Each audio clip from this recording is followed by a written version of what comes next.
How to choose your baby's gender/sex. 6 natural ways to choose your baby's sex and their success rates.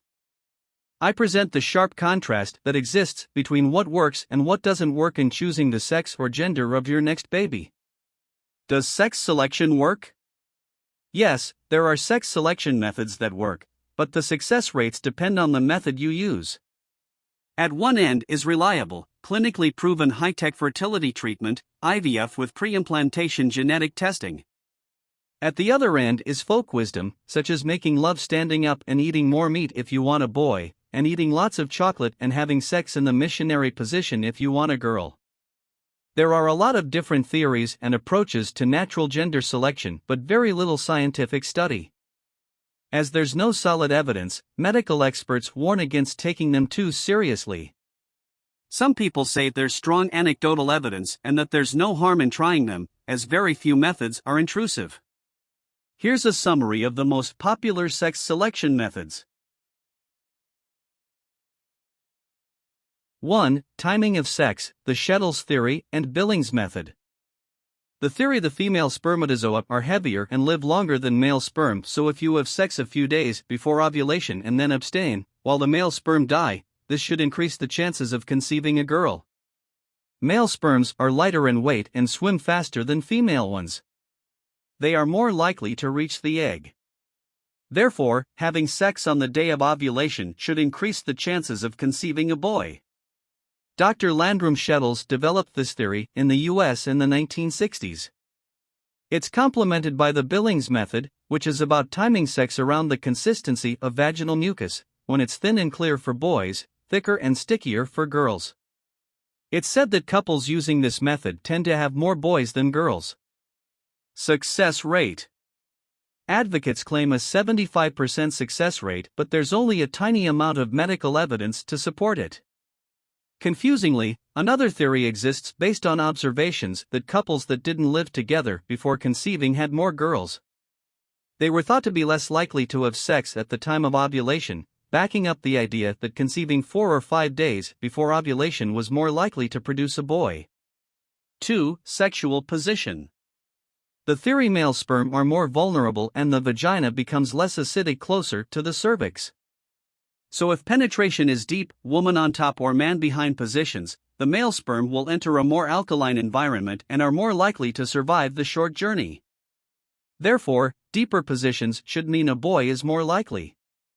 Shallow penetration should favor your chances of conceiving a girl. The slower female sperm are hardy enough to withstand the acidic conditions at the entrance in the vagina, hence make it through to the egg after the male spermatozoa have died off.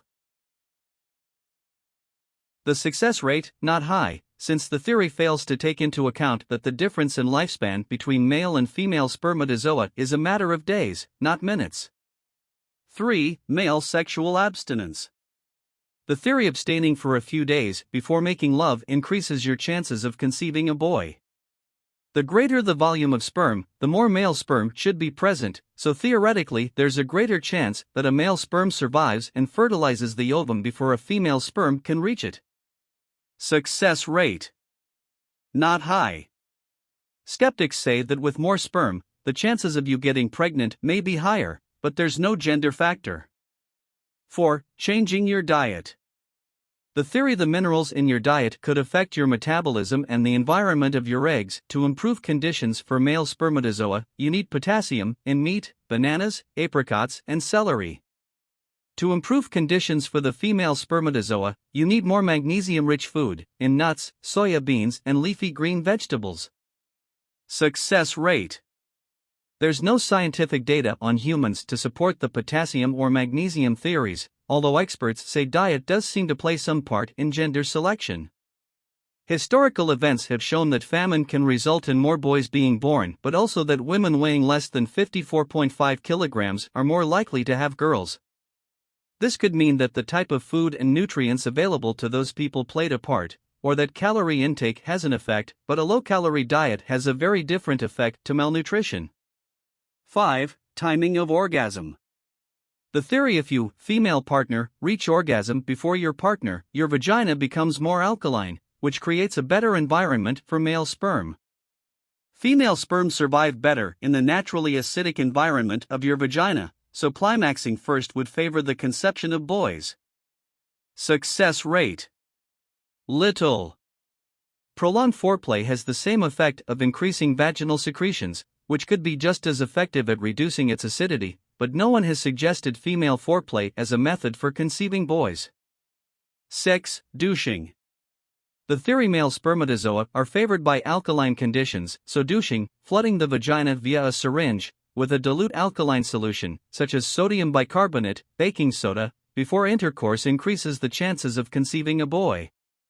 Success rate: there's a very small amount of medical evidence that backs up this theory, but some experts warn women against putting sodium bicarbonate into their vagina because they may not know how diluted to make it, and in any case, the acid in the vagina is there for necessary protection against infections like thrush.